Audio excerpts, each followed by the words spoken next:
Today, it's Edwin's Monday evening property rant.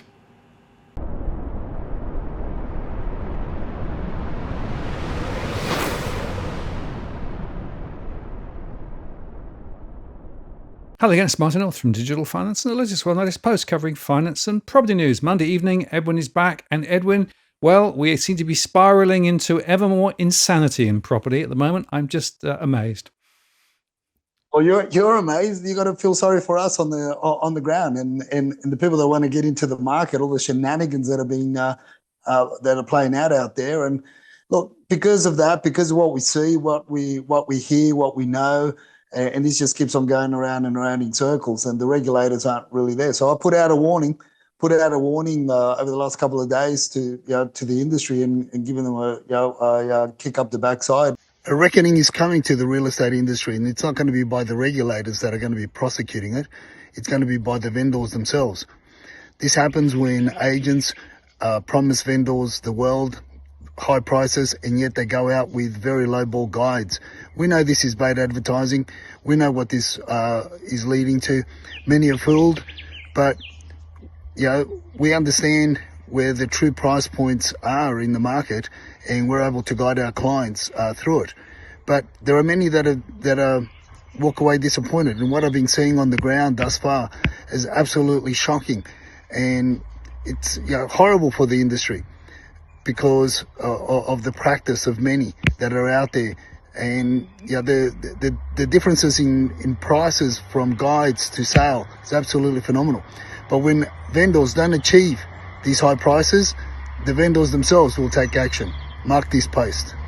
And mark my word, Martin, mark my word that the vendors will, when they get promised the world for properties, and then they go out with bad advertising, and because of the bad advertising, they don't reach the world that they got promised. Vendors are the ones that are going to take action, because they're the ones that are going to see not only tens of thousands, but potentially hundreds of thousands of dollars left on the table, or not, and it won't go into their bank account. It'll basically the numbers won't, the high numbers won't kick in because of the bad advertising, and it will only take a small change in market conditions that we're seeing in some of the areas. The northern beaches, we've got suburbs in the northern beaches that for almost 3 months we only saw anywhere between 2, 3, at best 4 listings on market when we're looking for clients up there. And now some of the suburbs have got 8, 10, 13 properties listed on the market. It's been a late spring for some markets across Sydney, and this is where the shenanigans are going to follow. So the warning's out there for the industry. You either heed to it, or you keep on playing these games, but you're going to get bitten in the ass. Well, I made a show the other day called "Have We Reached Peak Housing Stupidity Yet?" And what was interesting that quite a few people in the chat afterwards said, no, no, it's still going to get worse. And I think they're probably right, unfortunately. Okay, we had the article, the ABC talking about underquoting.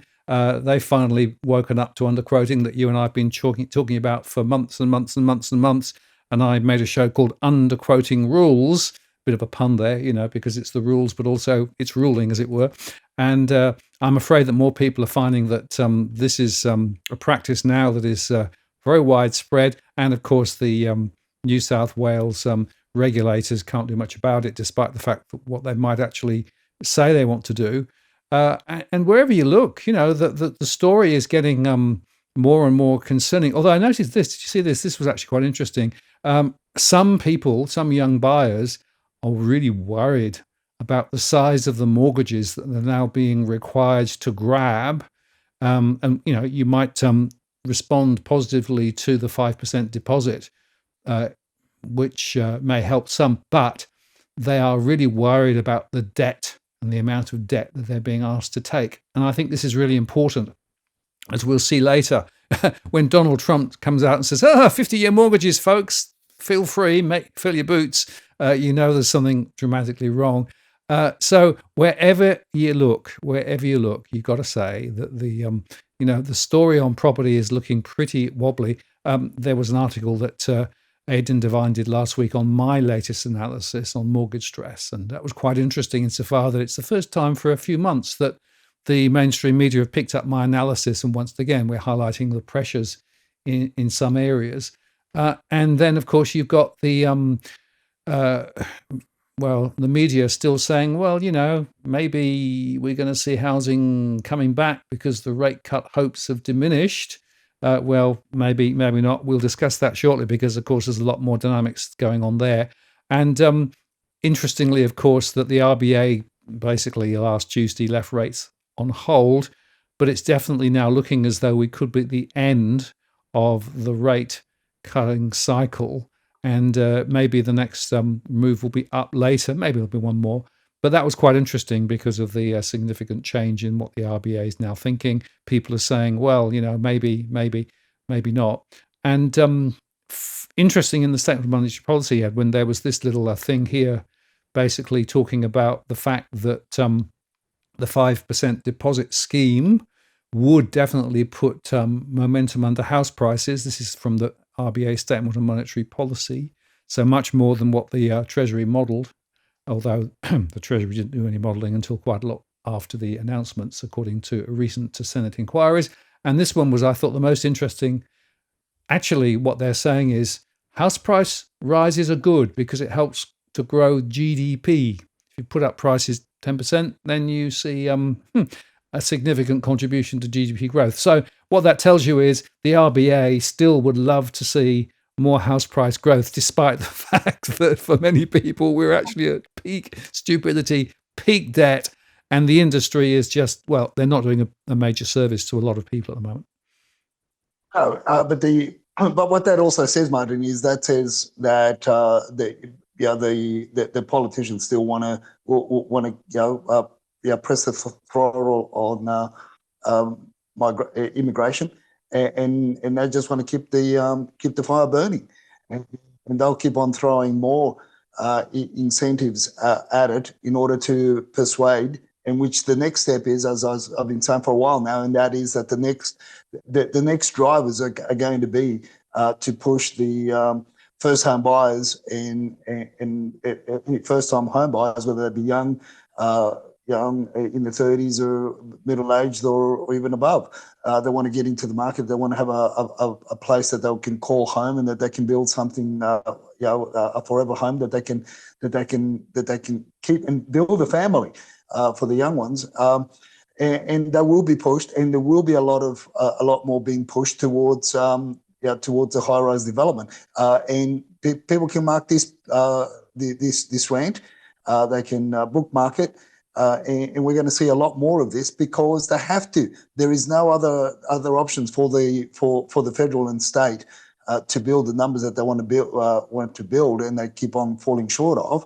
And that is this push for high rise. So you're going to start see a lot more incentives, whether it be over the next 6 months or even shorter, where it's watch this space, how they incentivize the first home buyers, because let's face it, the freestanding home or your townhouse or your villa in the areas where the young people want to live, the young families want to grow and build their home, they're out of reach in many parts of Sydney now. When you start clocking townhouses and duplexes in your far regions of the west and the southwest and the northwest, where they're coming up to the million and plus for a small townhouse. Well, I mean that tells you where the market is, let alone for freestanding homes. So the option is for the government to push for that and incentivize the young people to refocus on the new. So my guess is, Martin, that the incentive is not only going to be by way of stamp duty grants, whatever other monetary grant they want to throw at it, but it's also, I believe, it's going to come with furniture packages. And back in the day, back in the early 2000s, when Dildum, when you could buy an apartment, a 2-bedroom apartment in Parramatta through Dildum in the Western regions, and you will have a a car in the garage as well. They were throwing in the car. But see, all these incentives that I've seen. I mean, back then I was saying they throw in a car and a set of steak knives, but you pay for it. It's a consumer that pays for it. But this is the so-called incentivizes the economy to keep on pumping away and keep on humming away. But we're getting to a point now where the people are so much in debt they can't draw down from the property in order to spend. So as I said earlier on, you've got to keep your foot on the throttle for immigration, and we're going to start seeing a new class of migrants coming in, and they are going to be the ones with the big bucks. So watch this space for those two drivers. For further incentives on buying high rise. I don't know what gift packages the government's going to throw at it, and also the borders are going to be open up to the golden visas. They've got no choice because locally people are absolutely hamstrung. Well, that's why I talked about property stupidity. And just adding to that property stupidity, of course, is this discussion about the so-called missing middle. This is something which a number of the people on the supply side. So that there's two schools of thought, right, with regard to property. There is a school that says it's all about supply. If you built more stuff, then we could actually stop prices rising so fast, and we could meet demand. And then there are people on the demand side saying, no. The demand is creating the problem, and demand comes from high migration, as we've touched on, and also, of course, the fact that the banks are prepared to lend more and more, which means you can get more debt, which means you can afford to spend more, which means that you can afford to buy more. And of course, that is also a set of incentives for investors too. And investors are very active at the moment. But on the supply side, the Grattan Institute published an important report. Again, I covered this in the earlier show that I did, specifically relating to the so-called missing middle. And this report was essentially arguing that they should allow 3-story townhouses and apartments to be permitted on all residential land in all capital cities to help fix Australia's housing crisis. Okay, building more homes will create cheaper housing and more productive cities. Now, there's a whole bunch of issues around that, and one of them, of course, is the fact that you can plan all you like, but if you are unable to find builders to build, forget it, because you're not going to build more. And in fact, the biggest problem we've got at the moment is not finding more spaces to build, but actually building the stuff we've got. Secondly, of course, the costs of building are actually rising significantly. A lot of small business builders are going bust on the process, by the way. And some of these designs, and they probably wouldn't know this anyway, would actually be quite a lot more expensive than more standard properties. So I'm afraid that this fails on so many measures, but it was greeted by all those supply side merchants who believe that the solution is just to build more, when in fact it won't solve the problem at all.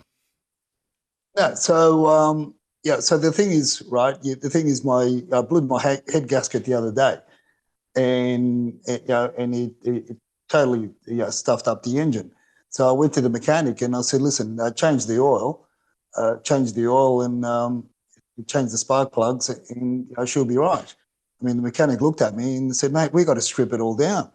We got to strip this whole thing down. You've cooked it. So you got to do the head gasket. You got to bore the cylinders. You got to change the rings. You've really stuffed it up." So but this is I didn't blow the head gasket. Well, it's just I'm just an analogy. I'm just being facetious, but that's what people expect.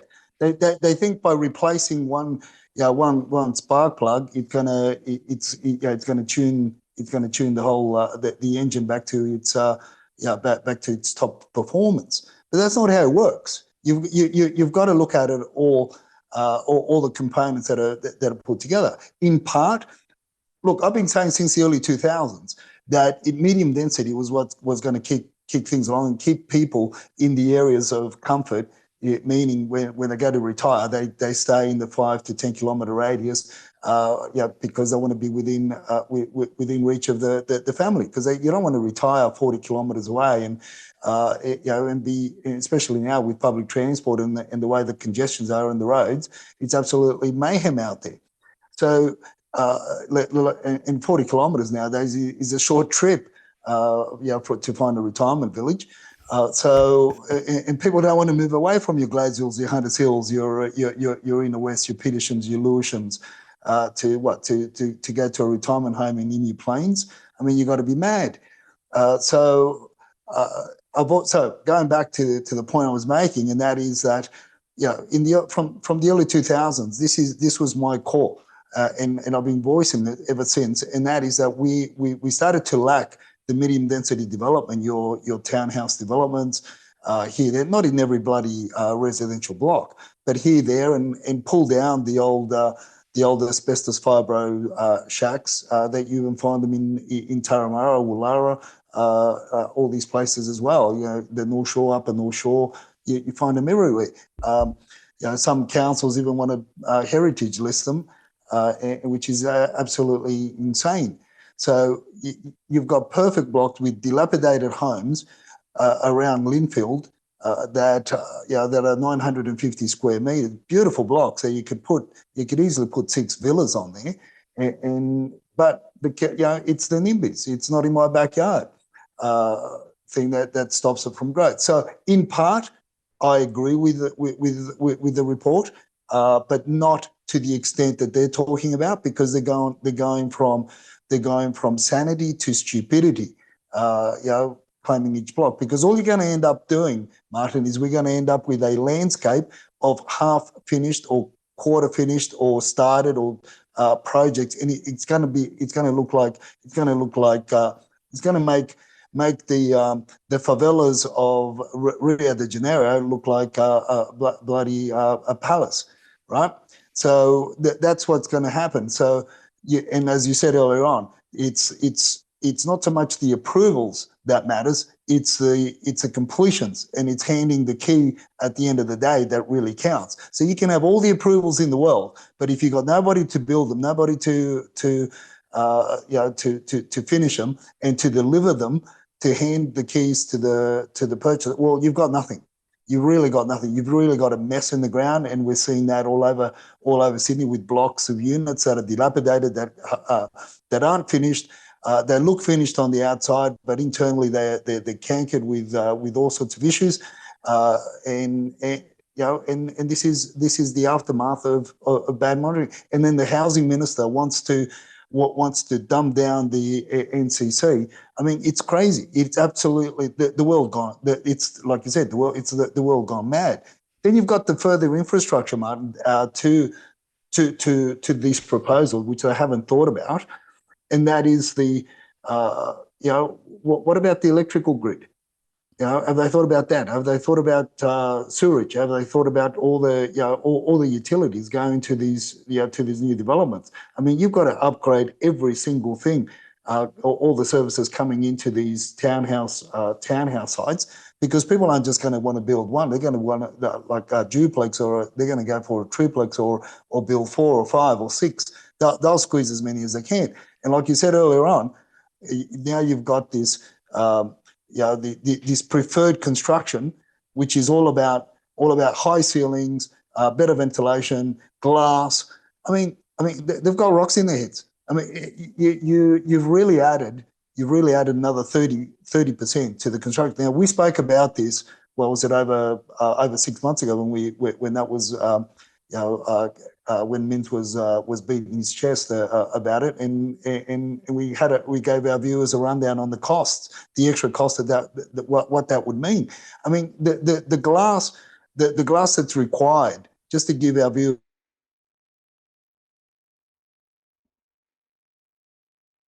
a heads up, the glass that's required to lines that the New South Wales government put out for fast approvals, it costs $1,500 a square metre. Right? This is the glass, just the glass. Then you've got to get the proper channel. Then you've got to get the proper, then you've got to install it. You've got to crane it. You've got to use all sorts of, implement all sorts of safety measures in order to install it, because you can't you're not going to be able to get on your 3-step ladder to clean the bloody thing. So it's got to be self-cleaning glass that's put up there. And this shit's expensive. The cheapest we've come across lately for one of our clients over in Chatswood is between $1,300 and $1,500, and that's not installed. That's just the glass itself, right? Then, as I said earlier on, you got power. The power grid's got to be upgraded. Yeah, you can talk all you want about solar panels and this and that, but you still got to bring all the services in, sewer, water, and the traffic congestion. So, and the question is, as I said, I just see this landscape. When I read that, I just saw this Sydney just turning into this landscape of the stuff that I would see when I travel around South America. I did a bit of traveling around South America, and it's it'll be just unfinished projects everywhere, from the North Shore, Upper North Shore, Lower North Shore, all the way to your western suburbs, southwest regions, and everything, because it will be an absolute disaster. And then what do you do when a lot of these projects are unfinished? I mean, so you've got to really address everything. Coming from all different points, not just think that one point is going to solve the problem. Yeah, joined up thinking, Edwin. That's what we're talking about. Joined up thinking, join the dots, make sure it all fits together. And on that very front, this article is very significant, I think. There's this thing called the Housing Australia Future Fund. This is where they put $10 billion into a fund and are using the interest generated from the fund to try and deliver houses.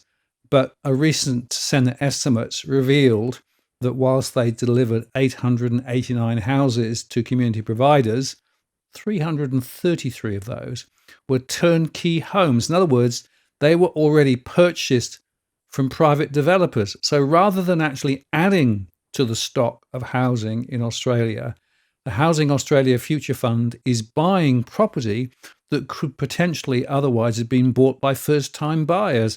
So they're effectively making the problem worse, not better.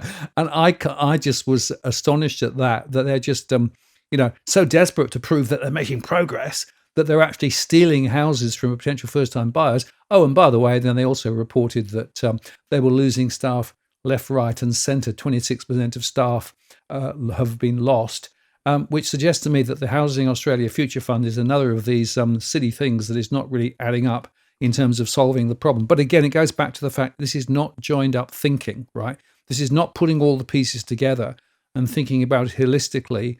It is, again, as we've talked about before, this is performance politics rather than anything else.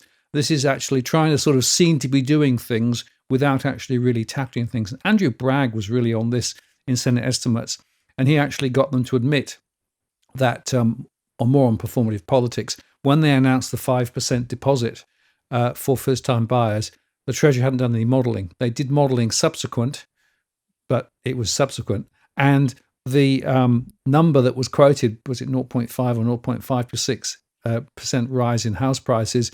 Well, that was a little bit wobbly too. And interestingly, Alban might have got his numbers wrong too. So, I mean, you can't make this stuff up. So again, when are people going to stop and put the pieces together properly? Because there is a way of solving some of this, but not doing it by doing little pragmatic bits and pieces and, performative things left, right, and centre. It needs a completely different way of thinking about it. Well, this is the thing. They create think tanks that cost a lot more money than what they're actually spending in buying the properties. And these think tanks don't understand, or these committees don't understand. One of my favourite sayings is, I liken some selling agents, and that is, many don't understand the difference between a roof tile and a floor tile if it smacked them in the head.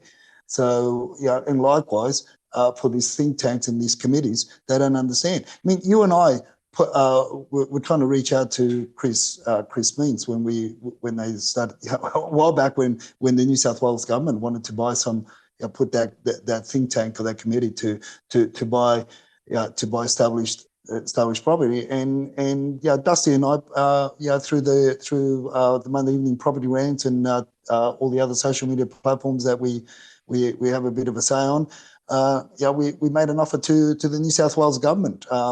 And if our mate Dom Parate's watching tonight's show, I mean, you can give a nudge to Chris again and to his federal buddies and tell them, hey, we're still here. We will act for you for free to help the community. We'll offer our services for free. And now that I've got the backing of the Century 21 network, I mean, we can even go broader afield, Martin, and we can bring in some great properties for state, federal, or local governments all around Australia, and New Zealand, if they really want to jump up there, because Century 21 is also in New Zealand. So and we can do that. Oh, in Tasmania. So the other country. So we'll do it for free, Martin. The offer's still on the table. I will pledge to buy property. You know why? Because I believe that we will do a better job than these think tanks that are out there paying an absolute paying premium for stuff that we could get with at 15, 20, 25% discounts. Because it's a given. And remember when we spoke about it last time as I said, when Mins was beating his chest again about it, you and I spoke about it, and we did, and we ran some numbers based on their figures, because I think they spent about 300 million, or they wanted to anyway, I can't really remember. And basically they were talking about 1.1 or 1.2 million dollars for a 2-bedroom apartment. And I said, hey, I've got 47 or something at that time. I had 47 or something in Parramatta that I could go there and buy, at 27% less than what the figures that we were comparing with that the state government wanted to pay. So here you are. But hey,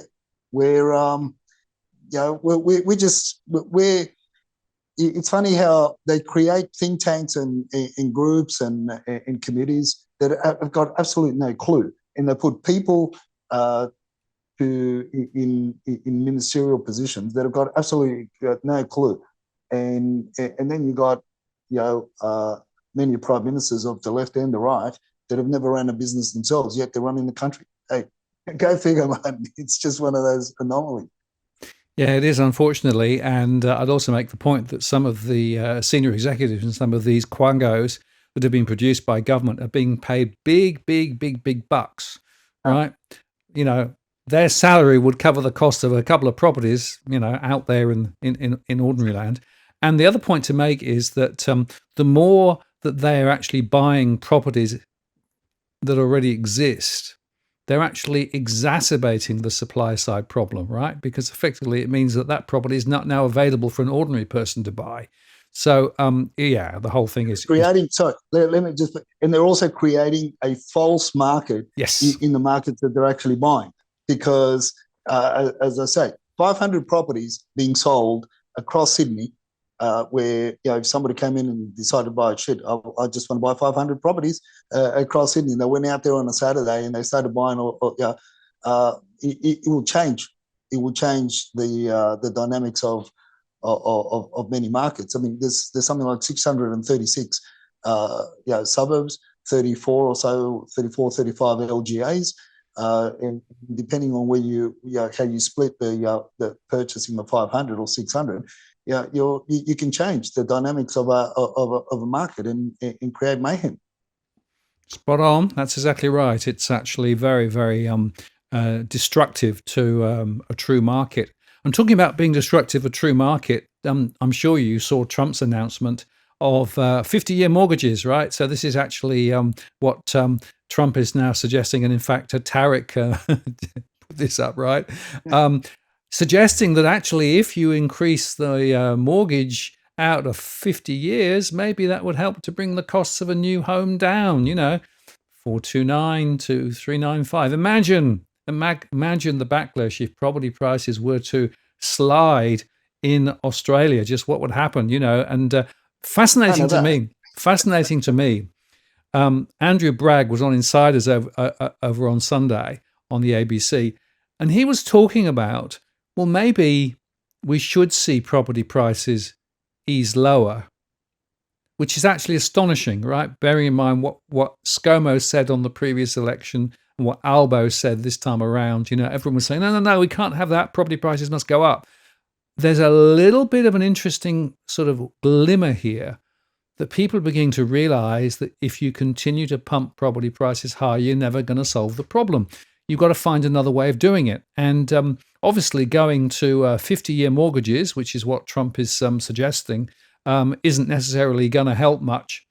In fact, this little clip here is quite interesting. Here are the takeaways. In a 30-year mortgage, 70% of your payments in the beginning of the loan go towards the principal. In a 50-year mortgage, only 5% goes to principal. In a 30-year, 25% of your payment goes to principal by year 7. In a 50-year mortgage, it doesn't happen until year 26. The bottom line, 30 years is already insanely long to finance a purchase. But if you go to 50-year mortgages, you might as well just rent and let someone else deal with the major repairs and capex. And I think that's probably not a bad way of thinking about it, right? Because the truth is that the relative improvement in affordability that you get by extending the mortgage out is very low. And banks are already extending and pretending now. So one of the reasons why delinquencies are relatively low in Australia is that people can actually ask their bank to extend the term of the loan or go interest only. This is all about providing more profit to the banks over a longer period of time, because they're going to love you. If you effectively Of course, have a 50-year mortgage and you buy it when you're 38, well, just add 50 years to 38, you get a very big number, right? So you'll probably never pay it off. Yeah, that's right. And the incentive of the 30, 40, 50-year mortgages is not necessarily. Look, one of the incentives is, of course, to pay it over time. But why do you want to pay it over a greater period of time? You want to pay it over a greater period of time because you want to go out and buy the luxury, right? You want to go and you need to have a BMW 4-wheel drive that the missus can drive on the weekend, and you need to have your sports car to drive on the weekend, because you don't want to be driving the what do you call it, the Toyota the work car or the Ute on weekends. So you want to have all these luxuries. So all these luxuries come on top of, and that's where obviously the banking machines are making more and more money. So if the true politicians that we should have had, or we should have pushed for to help get out of all this debt, is to reduce the years. In other words, incentivize people to pay the mortgages a lot quicker, right? But we don't want to do that because we made a pact with the devil, or with the devils, the major banks. So when the government made the pact with the devils, well, it was all over Red Rover. So now we're going to increase. But again, Martin, you and I, this is a page from the Chinese government have been doing for a long time now. You and I spoke about this almost 24 months ago, and when we were talking about, they were talking about getting your girlfriend on the piece of paper on the loan mortgage, getting a friend, your boyfriend, go and seduce somebody, and then getting them to sign the mortgage document in order to get the loan. And back then I said, hey, watch this space, because we're going to be pushing the 40, 50, you and I were mucking around, we're talking about 50, 60-year loans. And hey, here we are. So what's next in a couple of years' time is and I can't wait for it, because then I'll get Dusty and Evan. They eat a lot of food anyway, so they need to put their paws down and press hard on mortgage documents, because I want to go out there and buy some investment properties, and I want them to be on title and on the mortgage, so it can help me pay it off. I mean, this is the craziness of the whole thing. This is, like you said earlier on, it's how much crazier can the property world it's going to get a lot crazier. As I say, things aren't broken yet to be fixed, but we're getting there. But unfortunately, there's going to be a lot more pain, and the sacrificial lambs since the early 2000s, or have been first-time buyers. I've been saying this for a very, very long time, but it's unfortunate that it's the up and coming first time buyers, the ones that vote the stupidity in, whether it be left or right, because they get swayed. They are the major voting bloc. Have been the major voting bloc in many occasions, and the next one is going to. You've got my call on the next election, and we were talking about power and energy as being a referendum that could possibly win it for the Libs. I don't believe it's going to be power and energy. I think that's going to be if they concentrate on price of homes and price of property and migration, maybe that'll do it. But if you're just going to focus on power and energy, you're a dead duck.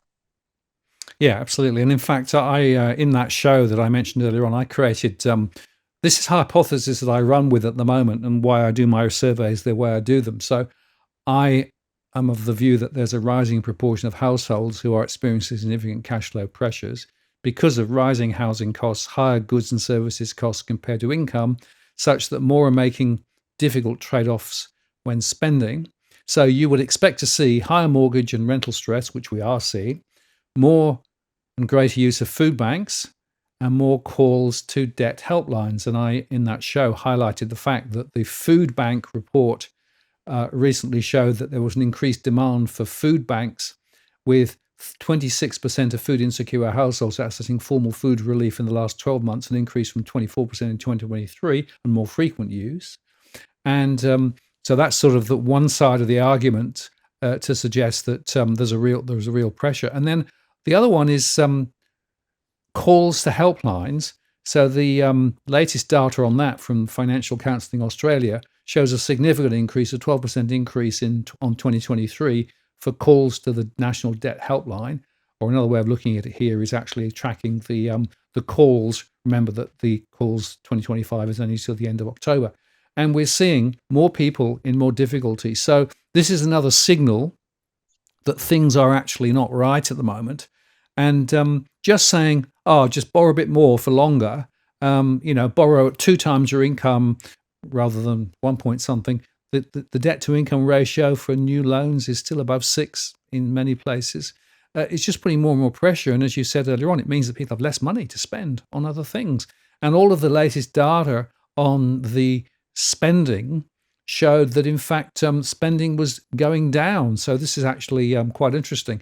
The overall trend, if you think about what's going on, people are having to spend more on so-called non-discretionary stuff, the stuff you have to spend on, whereas there's almost no growth in the discretionary stuff. So that's a sign of significant pressure on many households. So however you look at it, we are digging ourselves this massive hole, and it's making it harder and harder for people to try and actually make good decisions.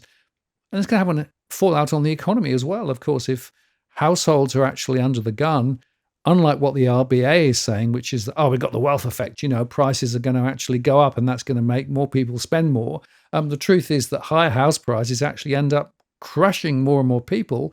And just damned if you do, damned if you don't. What do? Do you pay through the nose for high rents, or do you pay through the nose for a mortgage for 50 years? Whichever way you look at it, it's a very, very unsatisfactory story.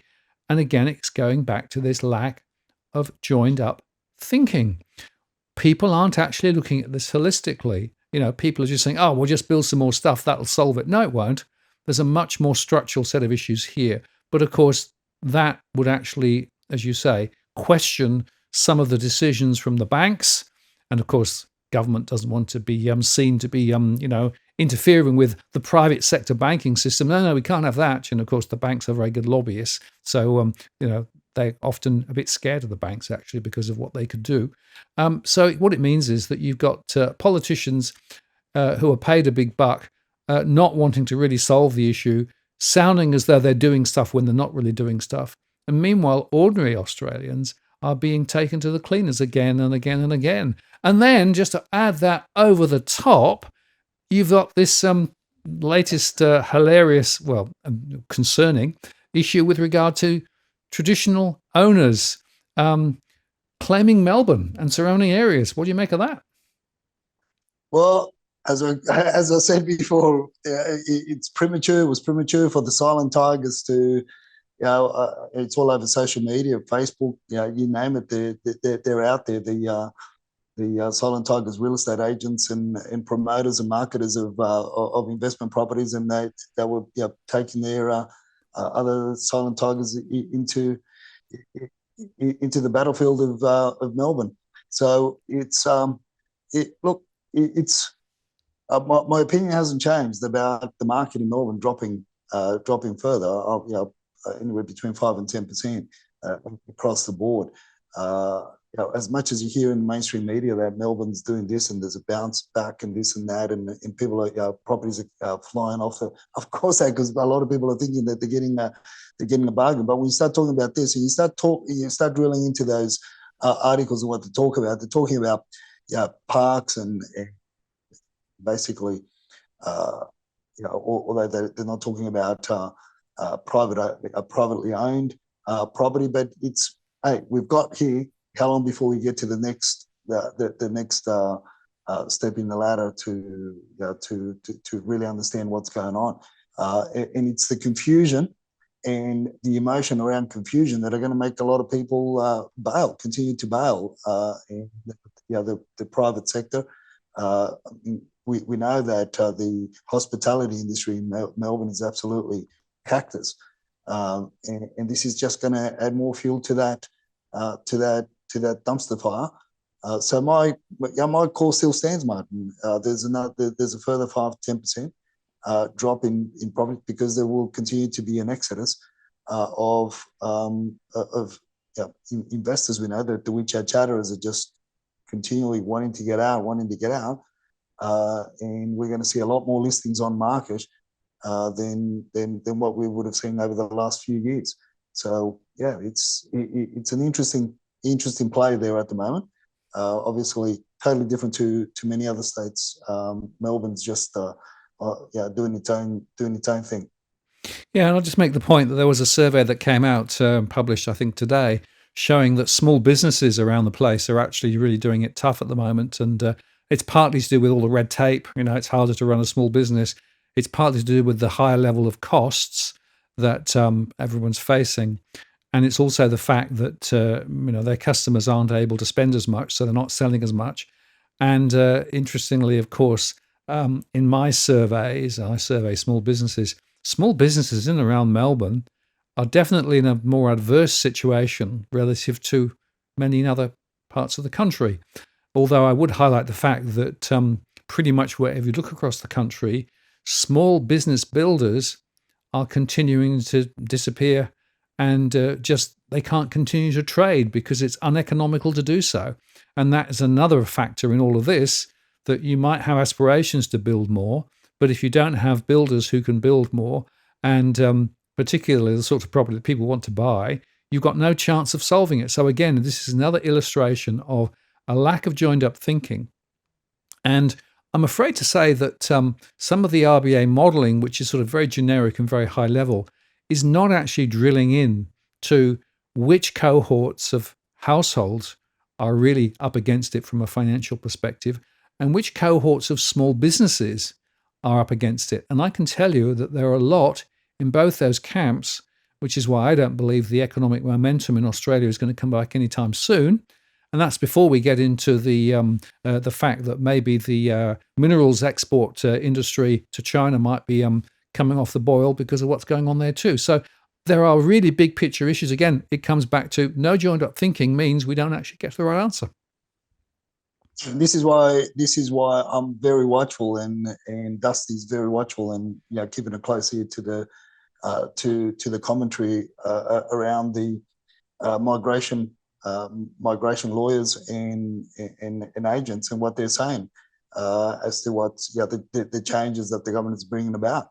I've still got this sense of urgency around some of the people, with some of the people that are looking to buy them, because when you start bringing in and opening doors and gateways for external money that apart from the gates that are already open now, but when you start basically opening them up in public view, it's there's a lot of money out there in the bigger world than what we have here, and you got to understand, as I said before, and there's 4 billion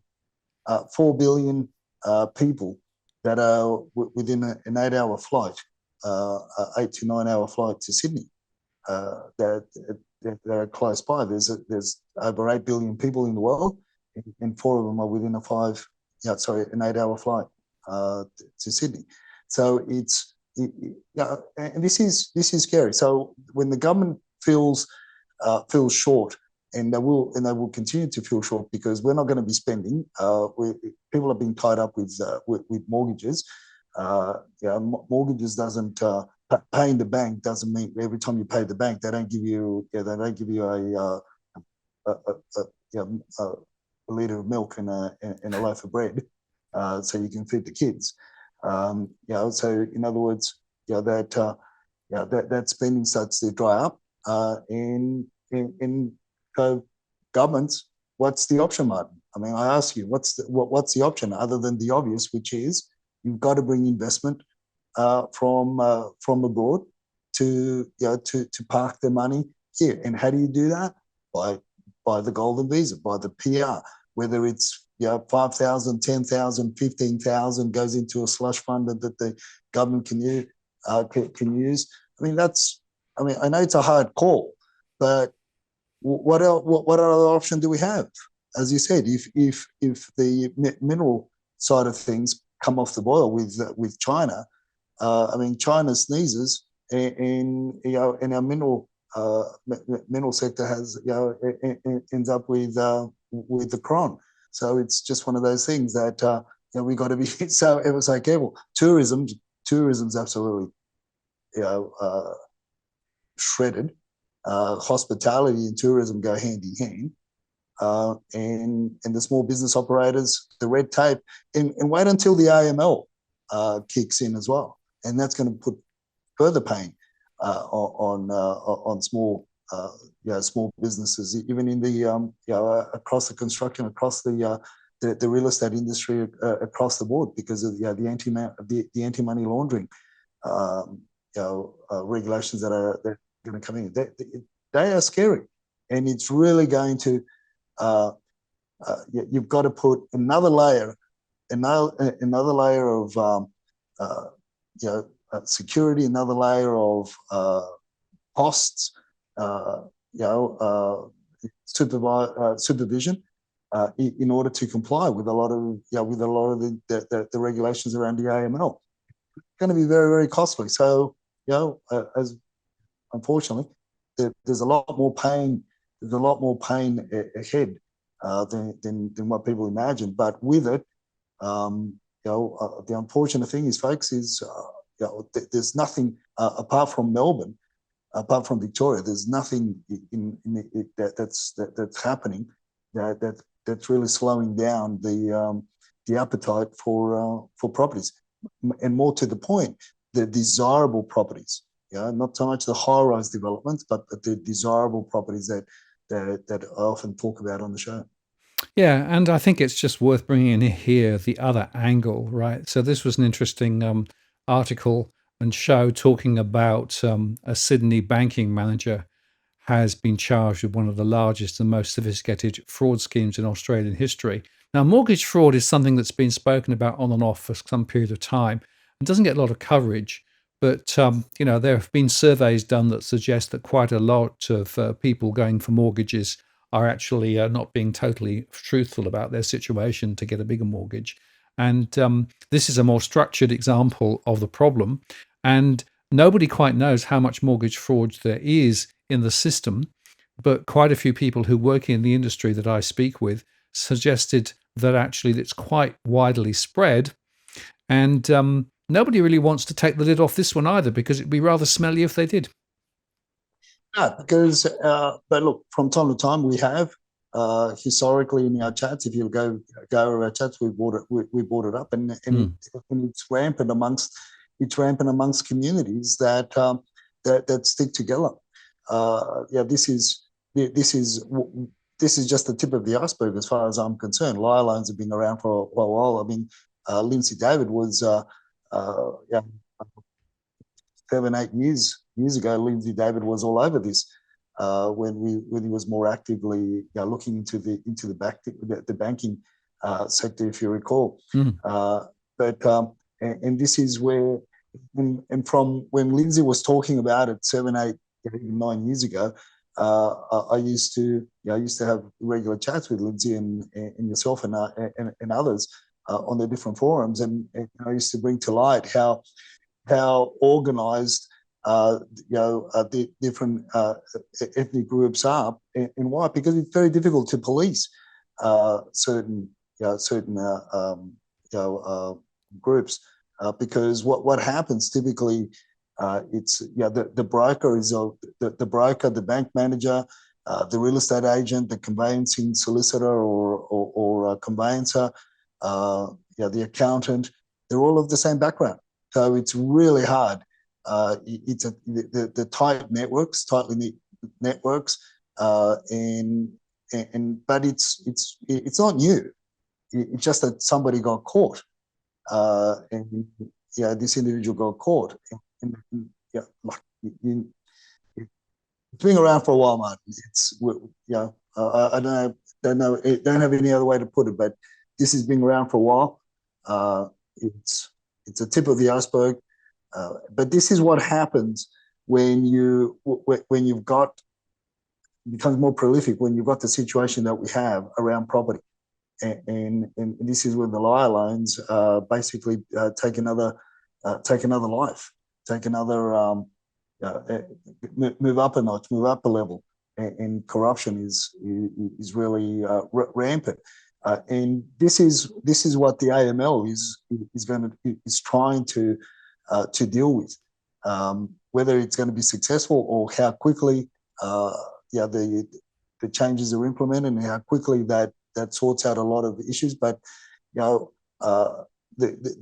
only problem, at the beginning that's going to be with the AML is in its introduction is basically accountants, lawyers, real estate agents, bank managers, and anybody that has to do with property or the building industry are basically going to become stool pigeons. And even if you think that somebody has maybe doing something fraudulently, and that is the level of the low bar that that the AML is trying to capture, which is dangerous because it's a very, very low bar. So you just have to think, or as I was talking with some legal eagles a couple of weeks ago, I said, so what? If I hate somebody, I could say that, if I got a beef with somebody, I could say, oh, I think that they, that they're doing this and this and that, and I submit a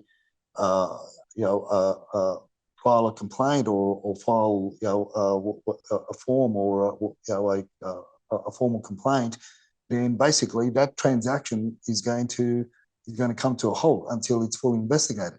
So there's so much coming in, but where do you start? Where do you begin, and where does it finish? And why are we here?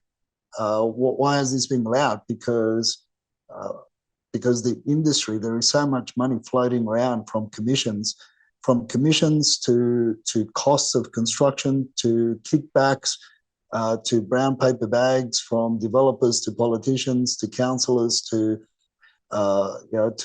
from bribes, from all sorts of things, to money laundering. That's the industry, and this is what we're going to head into. So the first quarter of 2026, it is going to be very, very interesting to see what what happens. I know a number of uh, small offices that are basically going to close shop because they can't bring in a compliance officer to manage just this side of things, or they can't bring in a contractor, even if it's on a part-time basis, because it's going to be costly. I know conveyancers in small law firms they'll either merge with bigger law firms, and conveyancers simply say it's too much red tape, and they're not getting paid enough to implement all that the AML is going to force people to implement in order to stay afloat. So it's going to be crazy. There's crazier times ahead. Yeah, and I want to highlight just briefly this idea of structured fraud. In other words, it's multi parties, whether it's lawyers, real estate agents, people in the credit industry themselves, all getting together and colluding. That's going to be very, very hard to actually identify. And the AML probably won't do much to be able to get to that. What they'll be doing is touching stuff around the periphery. And as you say, if you've got somebody who's holding a grudge and starts want to point a finger, or somebody who actually, does something but not meaning to do it, but unfortunately does it, they're the people going to get caught. But the structural stuff, the structural fraud, which is at the center of the property sector, I don't think is going to be touched by it. So it's a real big problem. And the Australian story on property-related fraud is one that hasn't been told properly. We don't have the right rules and regulations in. But it's worth noting that in Canada, for example, where some of this came to light, they identified this as one of the most significant factors that had blown up property prices and had created a small number of very rich players who were able to assert their authority on the industry and at the expense of ordinary people. I think we've got the same here. Yeah, and just there's so much at play, Martin. So there's so much at play from developers down. I mean, from developers, establishing price points in developments where they sell to so-called sell to family members in order to establish price points because when the properties are overpriced. So the game goes on, and the unfortunate thing is, and I'll finish with this. You had another point to raise. Sorry to interrupt you, but I'll finish with this, and this is the problem that's crept into the industry to when you want to basically shine a light into the shenanigans that goes on is that you get called a racist because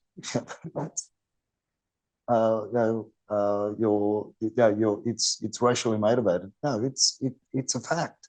This is why you can't. This is why it's hard to unravel because the tightly knit groups within certain ethnic communities. Simple as that. Spot on, absolutely right. Now, the last point to touch on before we get to the numbers is this remarkable summary about Parramatta's 24-story residential tower, Observatory Place, where no one lives. And this is a remarkable 173 apartment tower that's never been lived in. It was completed in 2022 and was once marketed as an elegant and timeless place, but it now sits fenced off with peeling paint and graffiti. Serious building defects led New South Wales Fair Trading to issue prohibition orders, banning occupation until repairs were made, but the developer, linked to the collapsed diamond Emptor of the Farad family, went into administration. Now it's under receivership, and so the building's future remains uncertain as state regulators monitor ongoing remediation efforts. This is an amazing story, and it's just, again, it's a reminder, Edwin, about what happens when things go badly wrong. Yeah, and it's a reminder that, unfortunately, we can't build shit. We got to stick to the 4, 5, 6 levels, and then when you start doing mixed use, which is another absolute diabolical planning that many councils are adopted. It's crazy. So this is what you have. This isn't the only building, as you and I know, that's vacant, that's caught up in dilapidation and it's not fit for use or fit for habitation.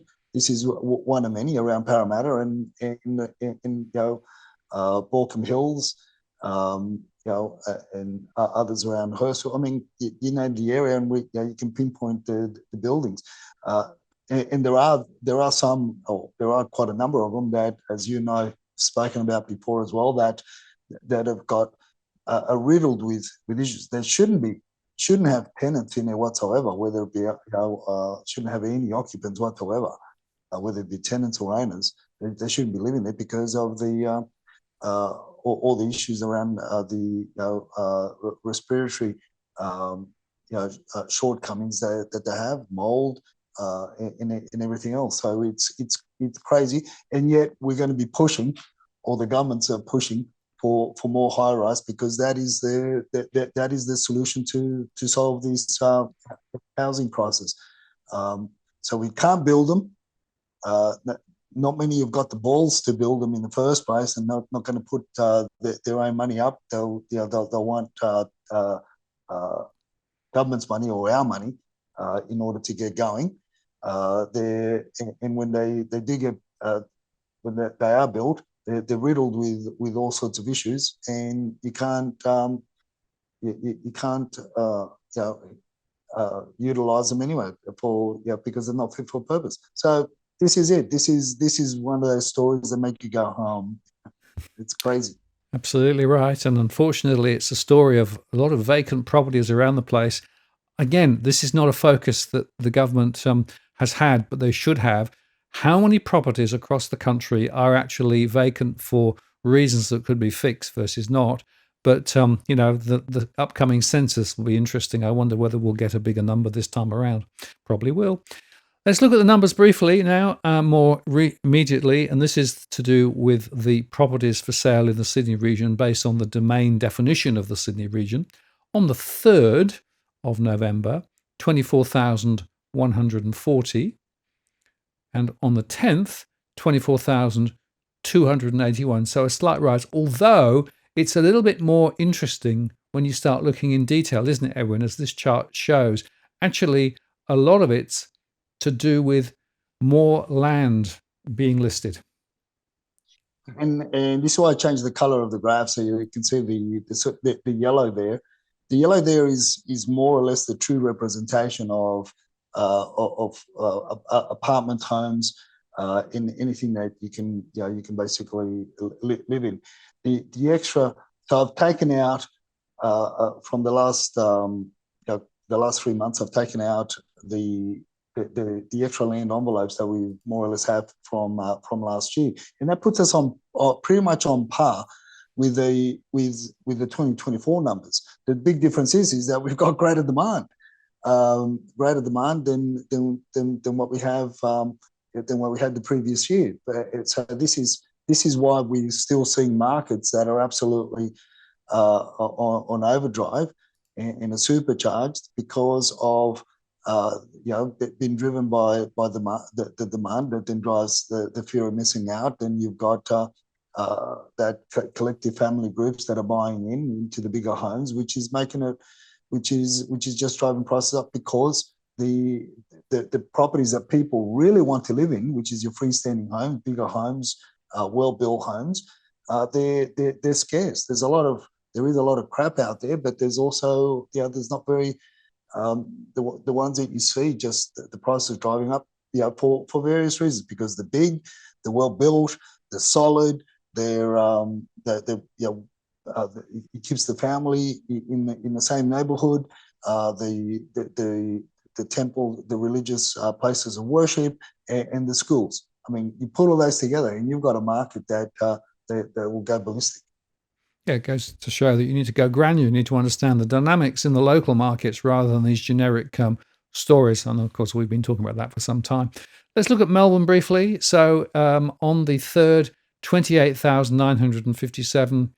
A week later, 29,540. So a further rise up. Again, interesting to see that the housing count is where a lot of the action is. There is some land there, but the Melbourne story is not looking particularly wonderful at the moment. Looking at Brisbane, 3,330 on the 3rd, 3,371 on the 10th, so just a slight rise up.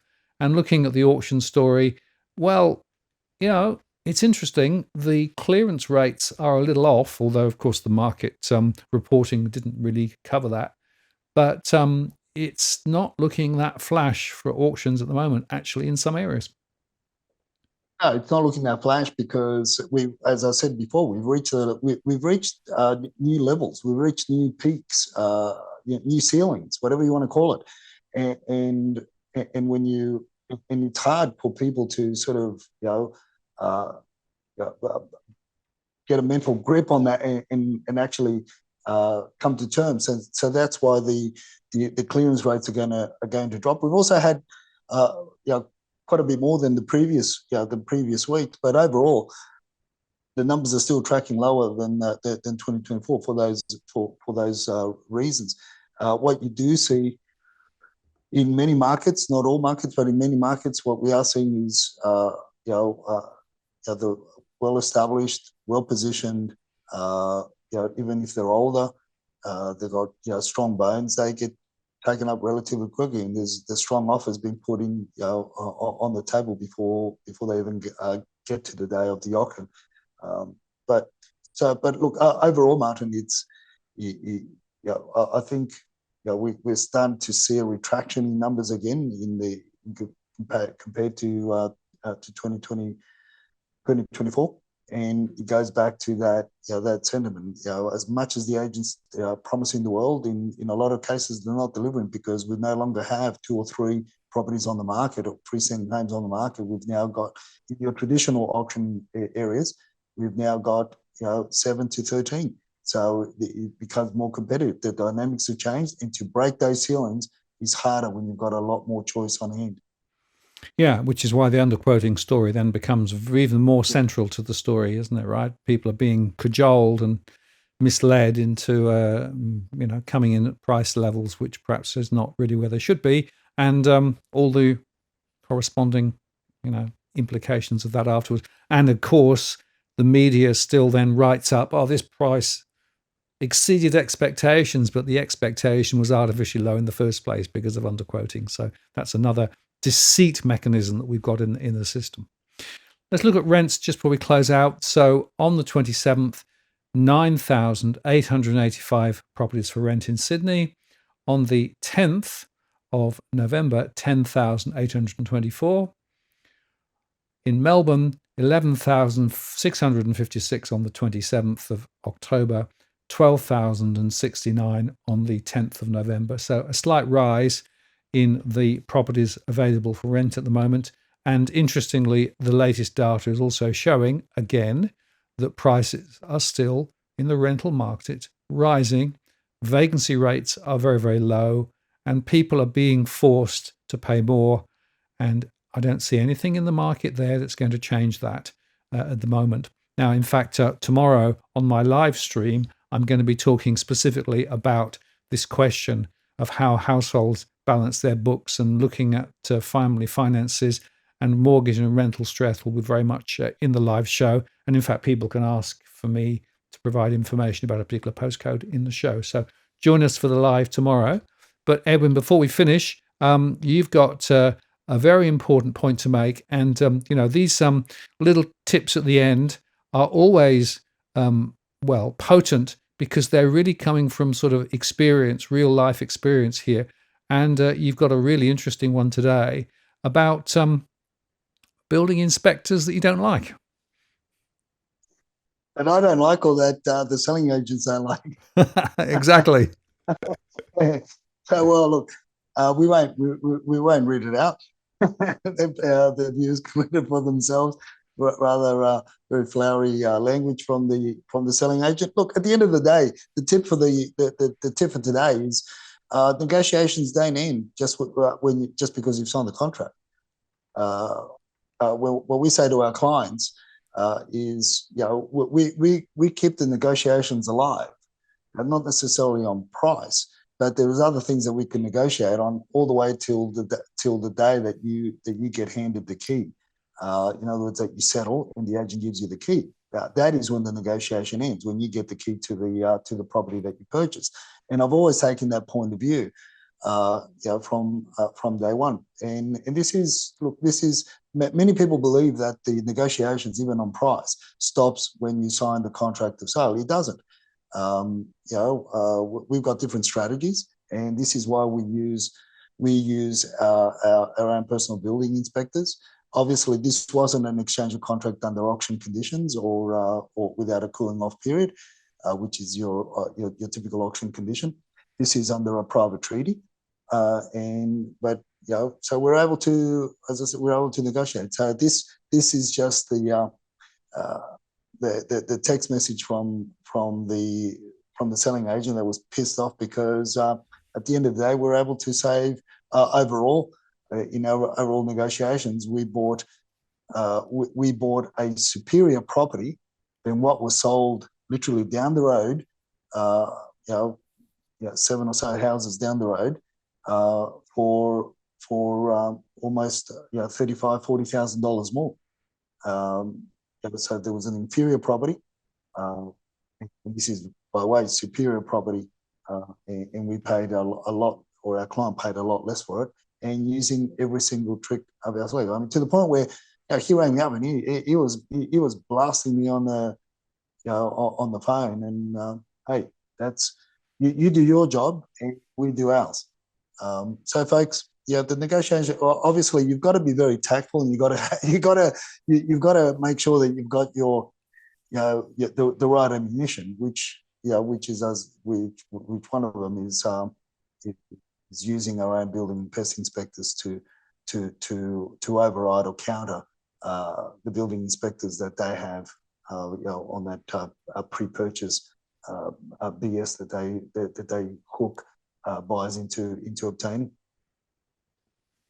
Yeah, and that's the point, really, isn't it? That particularly in a private treaty environment, as new information may come in when you get a structural survey done, that may well tip the balance in terms of what the price point was. When I bought a property in Sydney, we actually had a survey done as part of that process, and they just identified that the plumbing and drainage had actually gone through a neighbour's sort of system, so it was actually not directly to the main sewer, and there was no agreement in the documents and deeds that we had right to be able to put our sewage through that pipe. And so we said, well, in that situation, we are actually buying a risk. So we want to actually drop our price offer by the amount that it would cost to put a direct connection to the sewer pipe. And they accepted it because it made logical sense. Now, if you hadn't done the work, hadn't got the survey, didn't have the ability to negotiate, you would have ended up paying more with a bigger risk. So it shows you that it's really important to continue the thinking and processing as the transaction continues until the point of nailing it down at exchange and then complete. And a lot of it's actually to do with surveys, isn't it? Or the lack of information available. Yeah, it's laziness from our selling agents. Let's not forget, folks, we're coming up to Christmas, so they don't want to keep listings on the book. They want to go on holidays. Exactly. Edwin, thank you so much. Another very important conversation, as always. And I'll look forward to doing it all again next week. Have a great week. Meantime, don't blow any gaskets. No, I won't blow any gaskets, Martin. And you get plenty of sleep now that you're up an hour earlier for the rant. Yeah, so take care. Bye-bye.